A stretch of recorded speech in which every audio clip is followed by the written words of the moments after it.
ถ้าท่านอยากเว้าภาษาเวียดให้ได้เรียนไหลนับตั้งแต่ทำอิฐขอเชิญท่านเข้าร่วมห้องเรียนออนไลน์ของพวกเราได้ที่เว็บไซต์ pasaviet.com สินเจ้าสบายดีเบิดทุกๆคนต้อนรับทุกๆคนเข้าสู่บทเรียนมื้อนี้และข้าพเจ้าเองนางวันเพ็งบทเรียนมื้อนี้พวกเราจะได้เรียนเกี่ยวกับ EP ที่2เป็นคำศัพท์เกี่ยวกับประเภทสัตว์ปีกในภาษาเวียดสัตว์ปีกภาษาเวียดว่า gia cầm gia cầm แปลว่าสัตว์ปีกสัตว์ปีกแล้วคือพวกเราเห็นอยู่นี่แม่นไก่ไก่ภาษาเวียดว่า con gà con gà gà แม่นไก่ con แม่นโต con gà แม่นแปลว่าโตไก่โตไก่ตัวอย่าง hai con gà này thật béo tốt hai con gà này thật béo tốt จะแปลว่าไก่สองตัวนี้ตุ้ยดีหลายถัดแปลว่าแท้แบ้วแปลว่าตุ้ยโต๊ดเป็นดีถัดแบ้วโต๊ดหมายความว่าตุ้ยดีหลายหรือว่าตุ้ยพีดีงามคือคนลาวเฮาเว้าต่อไปคือพวกเฮาเห็นอยู่นี่แม่นตัวไก่ผู้แม่นบ่ไก่ผู้มันกำลังเคลียร์ดินแม่นบ่แล้วไก่ผู้ภาษาเวียดเว้าว่า gà trống gà trống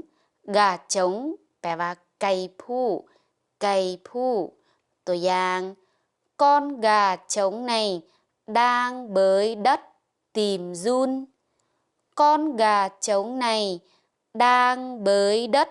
tìm giun แปลว่าไก่ผู้ตัวนี้กำลังเคลียร์ดินเบยดัดอยู่นี่แปลว่าเคลียร์ดินตีมแปลว่าซอกจูนเป็นขี้กระเดือนไก่ผู้ตัวนี้กำลังเคลียร์ขี้ดินเพื่อซอกขี้กระเดือนและคือพวกเขาเห็นอยู่นี่แม่นไก่คือกันแม่นบ่แต่ว่าเป็นไก่แม่ภาษาเวียดว่า gà mái gà mái gà mái แปลว่าไก่แม่ตัวอย่าง con gà mái đang đứng rỉa lông con gà mái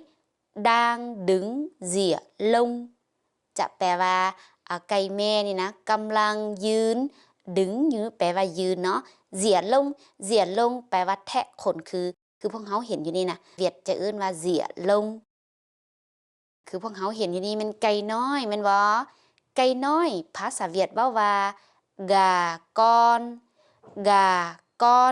คำว่ากอนนี่จะแปลว่าโตแต่ว่าให้เฮาเบิ่งอยู่นี่ถ้าว่ากอนอยู่ทั้งหลังของตัวไก่จะแปลว่าไก่น้อยเนาะแต่ว่าถ้าเว้าว่าก้อนกาแปลว่าโตไก่แต่ถ้าเว้าว่ากาก้อนแล้วจะแปลว่าลูกไก่เนาะกาก้อนแปลว่าไก่น้อยถ้าจะแปลตามตัวแม่นไก่ลูกแม่นบ่แต่เฮาเอิ้นว่าไก่น้อยก็ได้ตัวอย่าง bố tôi nuôi một đàn gà con bố tôi nuôi một đàn gà con จะแปลว่าพ่อค่อยเลี้ยงไก่น้อยฝูงหนึ่งอันนี้จะแปลปีนตั้งแต่ทั้งหลังมาหาทั้งหน้าเนาะพ่อค่อยเลี้ยงไก่น้อยฝูงหนึ่ง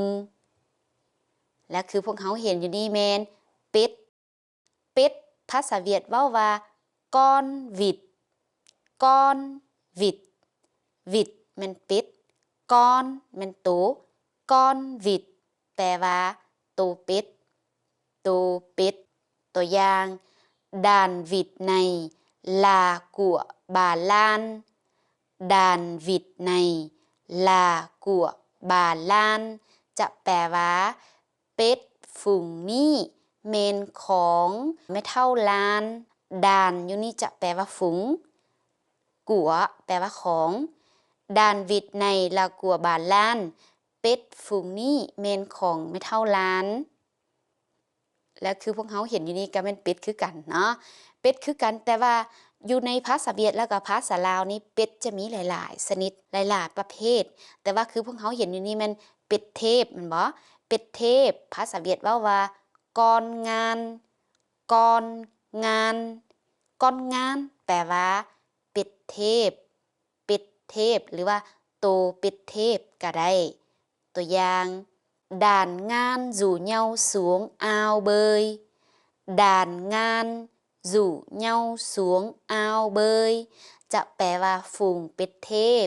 ชวนกันลงหนองลอยrủอยู่นี่จะแปลว่าชวนอ้าวแม่นหนองเบยแม่นลอยน้ำหั่นเนาะอันนี้จะแปลว่าฝูงเป็ดเทพนะชวนกันลงหนองเพื่อลอยน้ำแล้วคือพวกเฮาเห็นอยู่นี่กะแม่นเป็ดคือกันเนาะแต่ว่าตัวนี้พวกเฮาบ่เอิ้นเป็ดแล้วพวกเฮาจะเอิ้นว่าห่านภาษาเวียดเว้าว่าcon ngỗng con ngỗng con ngỗng แปลว่าโตห่านตัวอย่าง hai con ngỗng này ăn rất khỏe hai con ngỗng này ăn rất khỏe จะแปลว่าห่านสองตัวนี้กินเก่งหลายอันrất khỏeอยู่นี่ก็คือกินหลายหรือว่ากินเก่งและภาษาเวียดสิเว้าว่าอันrất khỏeคำว่าอันrất khỏeนี่สามารถใช้กับสัตว์ก็ได้หรือว่าใช้กับคนก็ได้และคือพวกเฮาเห็นอยู่นี่แม่นไก่งวงแม่นบ่ไก่งวงภาษาเวียดเว้าว่า gà tây gà tây gà tây แปลว่าไก่งวง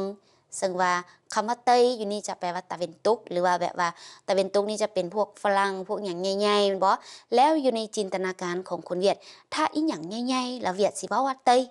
ตัวอย่างว่าไก่แต่ว่าเป็นใหญ่ๆจังซี่เรียกว่า gà tây gà tây แปลว่าไก่งวงตัวอย่าง con gà tây lúc nó xù lông trông rất đáng sợ con gà tây lúc nó xù lông trông rất đáng sợ จะแปลว่าตัวไก่งวงนี่นะเวลามันสู่ลงนี่ก็คือมันเฮ็ดให้ขนมันตั้งคือเฮาเห็นอยู่นี่เขาเจ้าพวกมันกำลังเฮ็ดขนตั้งขึ้นแบบนี้เนาะแล้วภาษาเวียดจะเว้าว่าสู่ลงจงนี่มันเบิ่งคือrất đáng sợนี่เป็นตาย้านrấtอยู่นี่จะแปลว่าหลายเป็นตาย้านหลายประโยคนี้จะแปลว่าตัวไก่งวงเวลามันเฮ็ดให้มันขนมันตั้งหั่นนะแม่นเป็นตาย้านหลายหรือว่าเบิ่งคือเป็นตาย้านหลายต่อไปคือพวกเฮาเห็นอยู่นี่แม่นตัวนกกางแกเนาะนกกางแกภาษาเวียดเว้าว่าchim bồ câu chim แปลว่านก chim bồ câu แปลว่านกกางแกตัวอย่าง nhà tôi nuôi rất nhiều chim bồ câu จะแปลว่าเฮือนค่อยเลี้ยงนกกางแกหลายเลี้ยงหลายตัวเนาะ nhà tôi nuôi rất nhiều chim bồ câu เฮือนค่อยเลี้ยงนกกางแกหลายหรือว่าเลี้ยงหลายตัว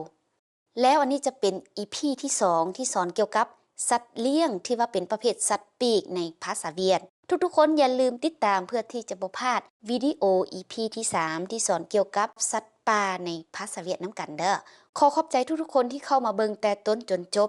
ซินเจ้า